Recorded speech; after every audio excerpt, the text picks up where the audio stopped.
అందరికీ నమస్కారం. ఈరోజు మనం చెప్పుకునే కథ నారాయణ నారాయణ.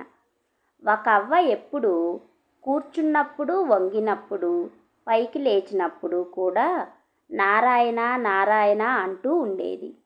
ఆమె మనవడు కృష్ణ ఒకసారి, ఎందుకవ్వా నువ్వెప్పుడూ నారాయణ నారాయణ అంటూ ఉంటావు?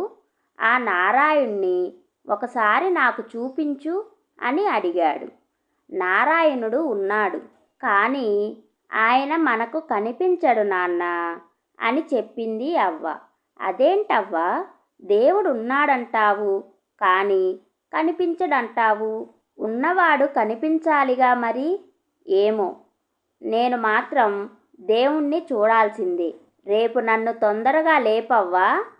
ఇక్కడ కనపడని దేవుడు మరెక్కడైనా కనిపిస్తాడేమో చూసి వస్తాను నేను అని చెప్పి పడుకున్నాడు కృష్ణ.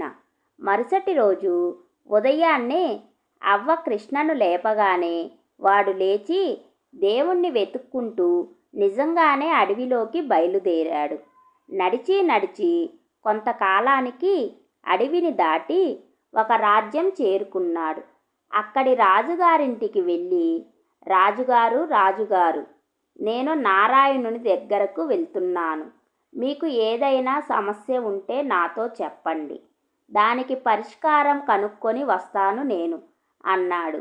ఆ మాటలకు రాజుగారు, చూడు బాబు, నేను చాలా సంవత్సరాల క్రితమే ఒక చెరువును తవ్వించాను. నీటితో నిండి 10 మందికి ఉపయోగపడాల్సిన ఆ చెరువు ప్రతి సంవత్సరము తెగిపోయి ఉపయోగం లేకుండా పోతుంది. ఎన్నిసార్లు మరమ్మతులు చేయించినా ఫలితం లేకుండా పోతుంది. ఎందుకు అలా అవుతుందో అర్థం కావడం లేదు. అదేం చేస్తే బాగవుతుందో నారాయణ్ణి అడిగి తెలుసుకొని రా అని చెప్పాడు. సరే అని కృష్ణ వెళ్ళిపోయాడు. అలా వెళుతున్న కృష్ణకు దారిలో ఒక పెద్ద పాము కనపడింది. బాబూ, నువ్వు నారాయణ్ణి దగ్గరకు వెళుతున్నావని తెలిసింది. చాలా కాలం నుండి నా తల మీద ఒక పుండు ఉంది. అది ఎంతకీ నయం అవ్వట్లేదు. అది బాగవ్వాలంటే ఏం చెయ్యాలో కాస్త కనుక్కొని రావా అని అడిగింది. ఓ సరేలే, దాందేముంది, తప్పకుండా కనుక్కొని వస్తాను అని బయలుదేరాడు కృష్ణ. అలా చాలా దూరం నడిచిన తరువాత విశ్రాంతి తీసుకుందామని కృష్ణ ఒక చెట్టు కింద ఆగాడు. అది ఒక మామిడి చెట్టు. ఆ చెట్టు నిండా నోరూరించే మామిడి పండ్లు. ఒక్క పండు తిందామనుకొని కృష్ణ ఒక పండు కోసి రుచి చూశాడు. కానీ ఆ పండు చేదుగా ఉంది. మరో పండును కోసి చూస్తే అది కూడా చేదే. ఏమిటిది, మామిడి పండ్లు చేదుగా ఉంటాయా అని పైకి గట్టిగా అన్నాడు కృష్ణ. అప్పుడు ఆ మామిడి చెట్టు మాట్లాడింది.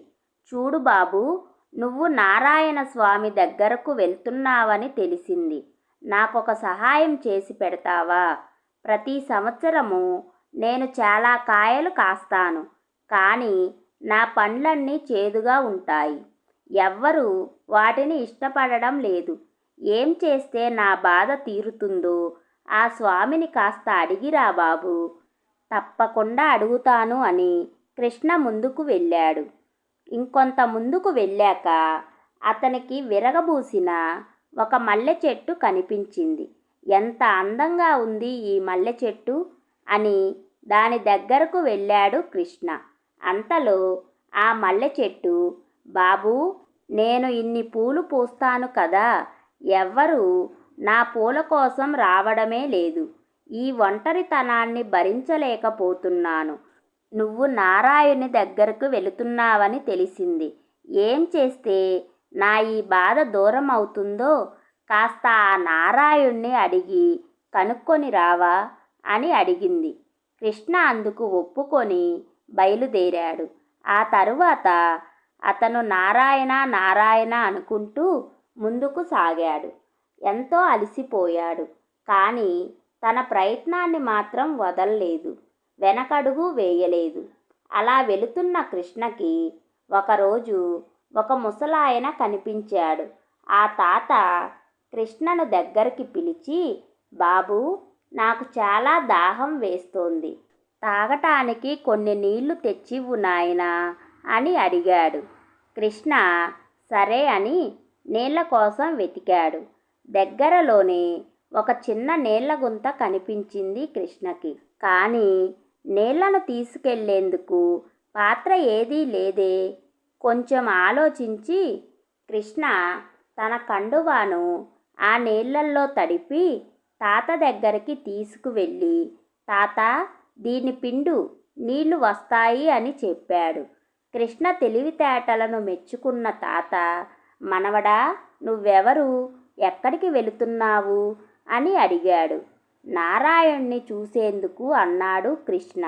నారాయణ్ణి చూడాలని ఎందుకు అనుకుంటున్నావు అని అడిగాడు తాత. మా అవ్వ ఎప్పుడూ నారాయణ నారాయణ అంటూ ఉంటుంది. కానీ ఆమెకు ఎన్నడూ నారాయణుడు కనిపించలేదు. నేనైనా ఆవిడ కోరిక తీరుద్దాం అనుకుంటున్నాను. ఆ నారాయణుడి కోసం వెతుక్కుంటూ వెళుతున్నాను అని చెప్పాడు కృష్ణ. తరువాత తను దారిలో కలిసిన వాళ్ళందరి సమస్యల గురించి కూడా చెప్పాడు. అప్పుడు తాత, నారాయణి గురించైతే నేనేమీ చెప్పలేను, కానీ మిగిలిన వాళ్ళ సమస్యలన్నీ మాత్రం తీర్చగలను. గత జన్మలో ఆ మల్లె చెట్టు ఒక అమ్మాయిగా పుట్టింది. అప్పుడు ఆ పిల్ల చాలా పూలను, పూల తీగలను కాళ్ళతో అదే పనిగా తొక్కుకుంటూ పోయేది. అందుకే ఈ జన్మలో ఆమెకు ఇలా జరుగుతుంది అని. మరి దానికి పరిష్కారం లేదా తాత అని అడిగాడు కృష్ణ. లేకేమీ ఉంది. ఆ చెట్టు పువ్వులను ఎవరైనా ఒక రాణి తన తలలో పెట్టుకుంటే ఆ తరువాత ఆ చెట్టు పూలను అందరూ వాడతారు అన్నాడు తాత. తర్వాత మామిడి చెట్టు గురించి అడిగాడు కృష్ణ. ఆ మామిడి చెట్టు కింద బిందెడు బంగారం ఉంది. దానిని దోవలో పోయే ఎవరికైనా ఇస్తే ఆ మామిడి కాయలు తియ్యగా పండుతాయి అన్నాడు తాత. సరేనని పాము గురించి అడిగాడు కృష్ణ. ఆ పాము పుట్టలో ఒక వజ్రాల హారం ఉంది. దానిని దారిలో వెళ్ళే ఎవరికైనా ఇస్తే ఆ పాముకు పుండు తగ్గిపోతుంది అని చెప్పాడు తాత. ఇక రాజుగారి గురించి అడిగాడు కృష్ణ. రాజు దారిలో పోయే వాళ్ళని ఎవరినైనా తెచ్చి ఇంట్లో పెట్టుకొని చదివించి రాజును చేస్తే అతనికి మేలు జరుగుతుంది, సమస్యలన్నీ తీరిపోతాయి అని చెప్పాడు తాత. తన మాట ఎలా ఉన్నా మిగిలిన వారందరి సమస్యలకు పరిష్కారం దొరికిందన్న సంతోషంతో వెనక్కి తిరిగాడు కృష్ణ. ముందు ఎదురైన మల్లె చెట్టుతో దాని సమస్యకు పరిష్కారం చెప్పాడు. అప్పుడా మల్లె చెట్టు, వేరే ఎవరికో ఎందుకు గాని నువ్వే నా పువ్వులను కోసుకెళ్ళి రాణిగారికి ఇవ్వరాదు అన్నది. సరేనని కొన్ని పువ్వులను కోసుకొని ముందుకు వెళుతూ ఆ తరువాత ఎదురైన మామిడి చెట్టుతో దాని సమస్య ఎలా తీరగలదో చెప్పాడు కృష్ణ. అప్పుడా మామిడి చెట్టు, వేరే ఎవరున్నారిక్కడ, నువ్వే తీసుకో ఆ బిందెడు బంగారాన్ని అన్నది. సరేనని ఆ బంగారం తీసుకొని ముందుకు వెళ్ళాడు కృష్ణ. ఆ తర్వాత ఎదురైన పాముకు కూడా పరిష్కారం చెప్పాడు. ఆ పాము తన పొట్టలో పడి ఉన్న రత్నాల హారాన్ని తెచ్చి కృష్ణకే ఇచ్చింది. చివరకు రాజుని కలిసి అతని సమస్యకు పరిష్కారం చెప్పాడు కృష్ణ. ఎవరినో తెచ్చి ఇంట్లో పెట్టుకోవడం ఎందుకు, నువ్వే ఉండు అని రాజుగారు కృష్ణకు అర్ధరాజ్యమిచ్చి కృష్ణను, అవ్వను తనతో పాటే ఉంచుకున్నారు. అంతలోనే కృష్ణకు తను నారాయణ్ణి కలుసుకోలేదని గుర్తుకు వచ్చింది. తన మతిమరుపుకు బాధపడుతున్న కృష్ణతో, అవ్వ, దేవుడు ఏ రూపంలోనైనా ఉంటాడు, ఎక్కడైనా ఉంటాడు కృష్ణ. కష్టాల్లో ఉన్నవారికి సహాయం చేస్తే ఆ దేవుడు మనల్ని చల్లగా చూస్తాడు, కనికరిస్తాడు.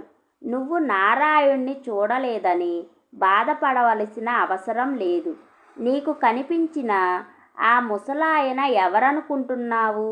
ఇంకా అర్థం కాలేదా? ఆ నారాయణుడే అని చెప్పింది అవ్వ. Thanks for watching. ఈ స్టోరీ గనక మీకు నచ్చినట్లయితే ప్లీజ్ లైక్ చేయండి, షేర్ చేయండి. మరిన్ని మంచి మంచి కథల కోసం మన ఛానల్ని సబ్స్క్రైబ్ చేసుకోండి.